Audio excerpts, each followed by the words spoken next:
So it's become abundantly clear to me after the takeoff of this video that too many of you are not familiar with the legend and lore of this woman. I'm talking, of course, about Kate Gosselin. Previously, one half of the parenting couple responsible for the hit show John and Kate Plus 8. Now that started here with John and Kate. Kate was a registered nurse, and John, I believe, worked in IT at the time.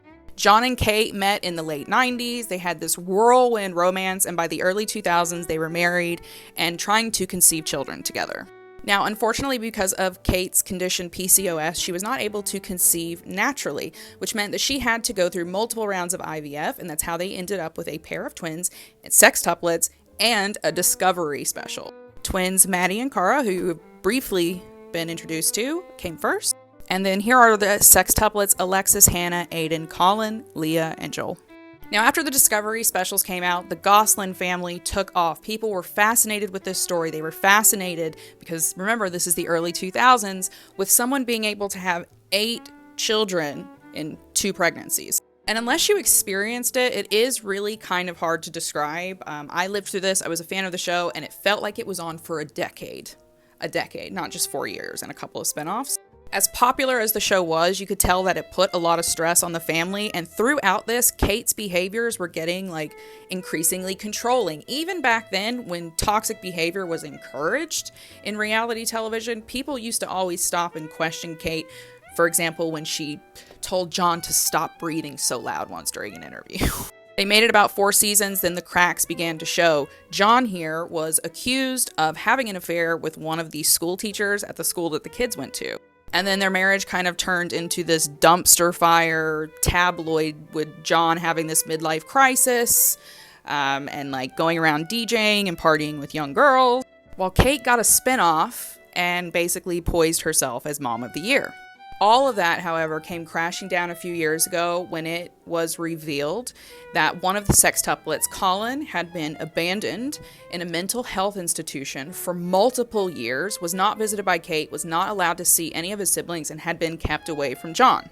And as you can see within this, there were also allegations from Hannah that there was a lot of mental and emotional abuse. Now, Hannah is also one of the sextuplets. Hannah even went on record in a Vice documentary about the dark side of the 2000s and talked about her experiences and Colin's experiences with their mother, Kate Gosselin, who again was keeping them away from their father at this point. People didn't want to believe it. It was a pretty hot topic that Kate just kind of brushed off, dismissed, wouldn't talk about. And then Colin's letters came out. Colin, who had again been kept from contacting his father, had no contact with his siblings, and hadn't been seen by his mothers. I believe the allegations were in 3 years that he had been left in this mental institution. He had one of his roommates sneak out a letter for him, which he had written in crayon. And this was written when Colin was 12. Here, pause to read. And it just goes on. Colin says, "Please save me, Daddy. I want to meet Colleen," which was, by this point, John's long-term girlfriend.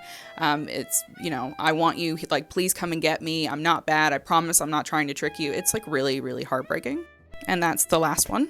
That's the last page of the letter that he wrote to his father. John, of course, when he got those letters, went and got his son. And Colin now lives full-time with John, has no contact with Kate. And Hannah also lives with John and Colin. Now, John has filed claims of child abuse, mental and emotional abuse based on Hannah and Colin's experiences and allegations, but unfortunately none of it has ever come to anything. Despite Kate's claims that they are co-parenting, according to John, it is anything but that. They have no contact with one another, according to John, and the 4 children of the sextuplets who still live at home with Kate also have no contact with John, no contact with their sibling Colin, and no contact with their sibling Hannah. So what do you think? What do you think of this modern Kate and the way she uses the media and her relationships with her children? Because for me, it's telling. Do you see any familiar patterns in your own narcissistic family or relationships? Let me know in the comments and follow for more.